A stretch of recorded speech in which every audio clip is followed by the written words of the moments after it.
Hello, Mary.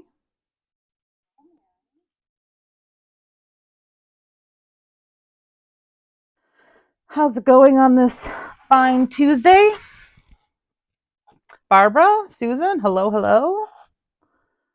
Welcome to another episode of Technique Talk.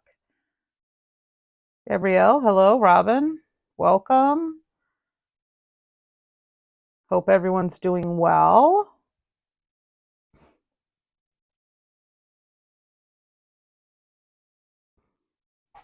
Having a good week so far and all that jazz. So, as you're popping on, say hello. We'll get started in just a minute. Looks like it is just about 7 o'clock. Hi, Lois. And today we are going to talk about how we can color paste. I worked with distress pastes and distress reinkers because that's what I mostly have. But I made this little chart here that I'm going to go over, and then I'm going to show you how very easy it is. Welcome, everyone. As you're popping on, say howdy. Hey, Renee. I'll do my best to keep up with the questions, but if you've got them, pop them in the comments. So I was watching parts of Tim Holtz's Holiday Hooplas 1 and 2, looking for some fun techniques that we could talk about, and I found one. I actually found two. So, hey, Kim. So this is just a demo that I picked up from Mr. Holtz, but I thought that everyone would find it very useful because lately we've been talking a lot about the pastes, the different pastes. So this is the Snowfall, and that's the one that's got the, it's translucent, so you can see through it. That's this one. And it's got the clear rock candy, small pieces of clear rock candy in it. So in this sample, hey Susan, this is colored with speckled egg. So just a regular distress re-inker. So these are the two things that I used: grit paste Snowfall and speckled egg. All right, and this is what it looks like when it's dry. So you can see that it's, well, you might not be able to see. It is still sparkly. I'm going to try to, I don't know if you can get a little bit of the sparkle still, but it's still translucent. So you can kind of see that if there were some writing behind it, you would be able to see it. All right. Now this one is grit paste, translucent, with evergreen bow, probably. Grit paste with evergreen bow. And it is translucent, so you can kind of see that it's not as opaque as these two, which are the opaque. So this is, oh, I didn't spell paste right. I'm going to fix that real quick. Whoops. Grit paste, just the regular grit paste, translucent, and it was colored with evergreen bow, distress re-inker. This is grit paste opaque, so it is the one that you can't see through, and it is colored with the distress re-inker Kitsch Flamingo.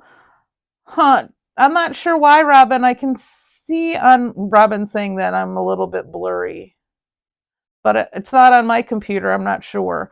So that's Kitsch Flamingo, and this you can tell is kind of milky, so it is opaque. All right, so that is the opaque, and then this one is just regular texture paste that doesn't have the grit.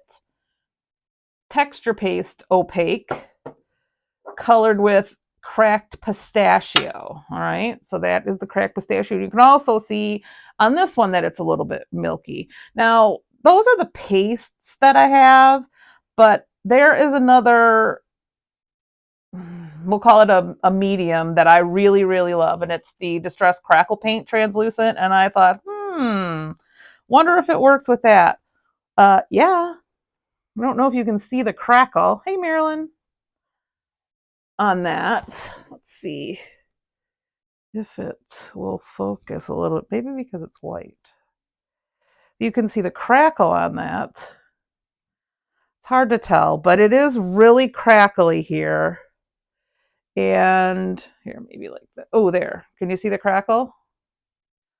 So that is colored with salvage patina. So many options. And then, of course, I was thinking, well, someone's going to ask about what other things that you can use to color with. And here's what Tim says. Since these pastes are all water-based, you need to use a water-based reinker. All right. Now, you can't use paint because it's opaque, and anything that's translucent will then become opaque. Okay. You can't use spray because it'll make the paste too runny. And you can't use alcohol ink because that's not water-based, that's solvent-based. So, but I figured someone was going to ask about oxide ink. And this is what happens with the oxide. Because it's got pigment and dye ink, and the pigment ink makes the grit paste snowfall, which is translucent, it makes it opaque. So this is colored with the Distress Oxide ink Broken China. Can you see how milky that is? It's because that's got the pigment in it, which is what the mix with the pigment and the dye ink is what part of what makes it oxidize. So if you want this look, you can absolutely use your Distress Oxide inks. But to keep the pastes in their forms, translucent or opaque, the best way to go is to use a water-based reinker. It doesn't have to be Distress. It just has to be water-based, okay? Only reinkers I had were Distress. So now I am going to show you. I took what I had left of this grit paste snowfall with speckled egg, and I ran it through my what did I call this? Tiny Trees stencil. So that that's actually the paste in use. All right. All right. So what I am going to do is I'm going to show you how easy it is. And then I'm going to use it in a stencil. All right. Sound fair? Let's just use the regular grit paste, not the sparkly one. So this is just a regular grit paste. It is the translucent one. And I just used a palette knife. You could use a spatula, you could use a spoon, you could use a stick. It doesn't really matter. And I am going to use salvaged patina. Oops, that wasn't close all the way. Salvaged patina Distress Reinker, okay? So this is how easy it is. You take out as much as you think you're going to need, and we're just going to do a little stenciling, so we aren't even going to make that much. So let's just do about that much. Can you see the little pile I have there? So I put it on my craft mat. And then I'm going to take my reinker, and here's what you have to remember. Start small and add, okay? Because it's easier to add color than it is to take away. And also remember that when these dry, they dry lighter than what they look like when you're mixing them when the paste is wet, okay? 2 things to remember when you're deciding your color. All right, I'm going to start with 2 drops. 2 drops, and I'm just going to put my drops in there, and then I'm going to mix it like I'm mixing paint. Scrape it, mix it, scrape it, mix it, scrape it off the palette knife so you can get that all mixed together. Make sure you get all the white mixed in with the color. And I can see that I already think I want it to be a little darker. All right. Mary is asking, can you make certain amounts and store for later use? I would say yes. It has to be, of course, an airtight container. So a little plastic container like we were using for the glitter when we were coloring, it would probably work really well. And you know that Tim always puts a piece of press and seal in there. His probably lasts a lot longer than mine do. I don't use that, and I haven't had anything dry out, but I do use my paste a lot. So things to consider. But yes, you could mix this and then take it and put it into an airtight container. Hey Jan, how are you? All right. So here we are with our paste all mixed. And now I'm going to just take this white tag and this Michigan stencil here. Put it right there. And I'm going to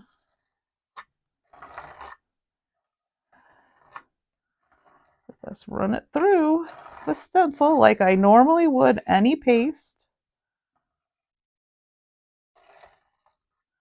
Make sure I've got whatever filled in that I want filled in. You could do it randomly or full coverage. The thicker you do it, the longer it takes to dry. But if you're looking for more texture, of course, you should go a little thicker. It's kind of mesmerizing putting this paste in here because it makes the stencil it suctions the stencil down to the paper, and it's just, I don't know, it's fun to do. All right, so there's the reveal, and there are our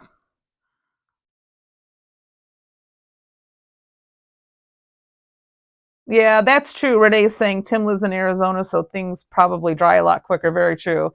It's humid here, so we've got a lot of moisture. I would agree. Good point.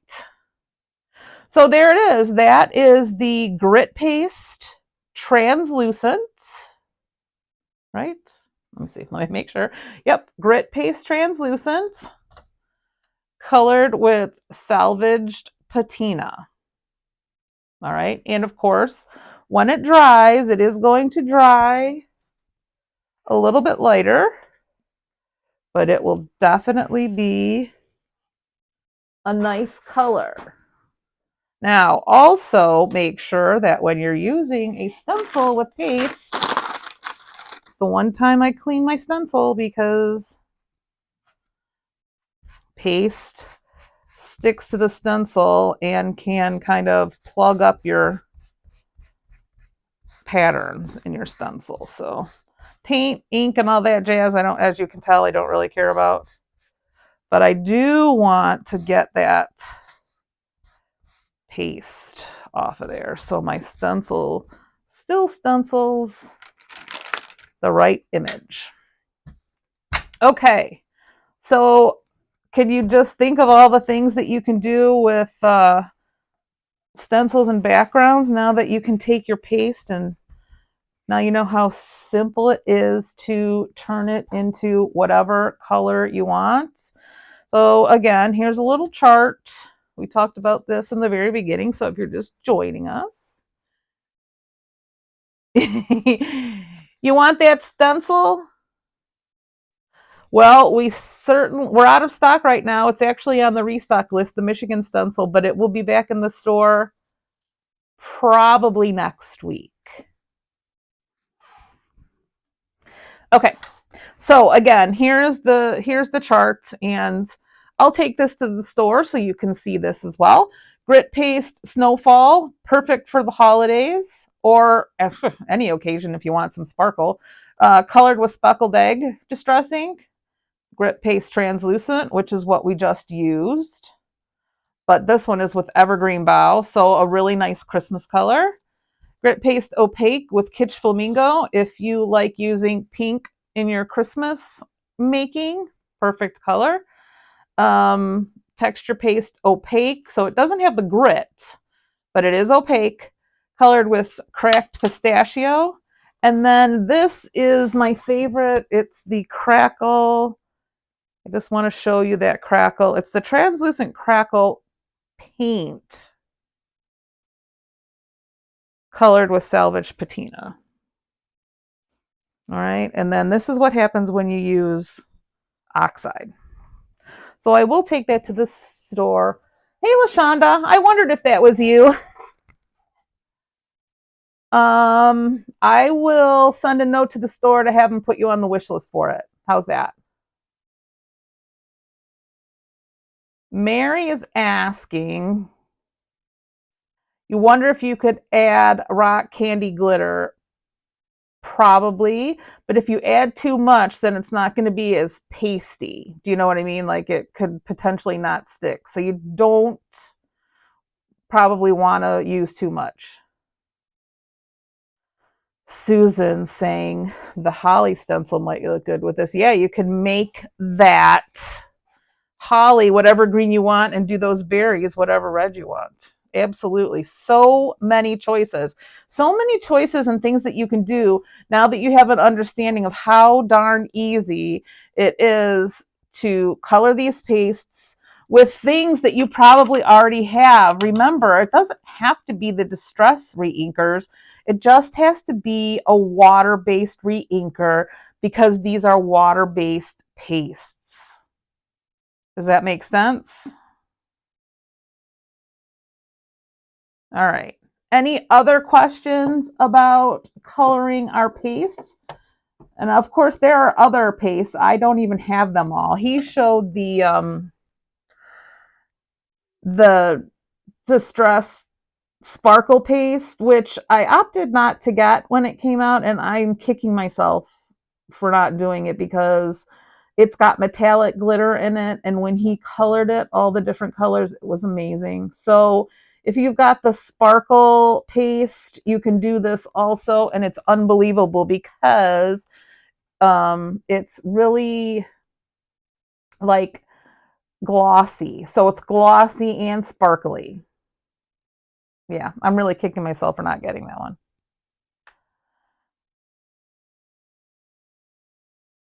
Mary, your mom has the sparkle paste? Well, now she has to try coloring it and using it because she's going to love it. She's on here. Barb, try coloring that sparkle paste with a reinker and tell me how you like it. All right, everybody, if there are no more questions about this particular technique or anything else that I can help you with, let's just say a couple of things. Saturday's a big day. We have Scrappy Chat at 9:30. We're going to be revealing the 4 cards that we'll be making in the December 2nd all-day card making event. That is with the Cartabella paper line. And then the Holiday Hoopla class, which is sold out, is right after that. So I'm sure I'm going to see some of you in my Holiday Hoopla.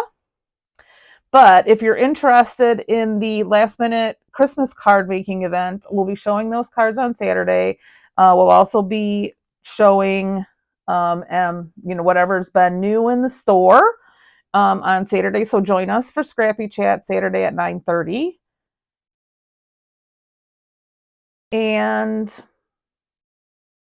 that's all I really got. All right. If nobody has any questions, if Renee doesn't have anything else she wants to remind me that I should say, I think we'll call it. We'll call it another successful technique talk. All right. Next week, I've already got plans for using sticky embossing powder. All right. You heard it. You heard it here first. Sticky embossing powder next week. All right, everybody. Thank you so much for joining. Sure, we'll be seeing you around. Enjoy the rest of your week. And then don't forget about the we're thankful for our customers events that are going on. Renee is going to be pulling another winner tomorrow. Lots of ways that you can get entered. Shop, crop, take a class, make a donation. All the information is on our Facebook page. So make sure you get entered because Renee's giving away some great prizes. All right, everybody. We'll be talking to you soon.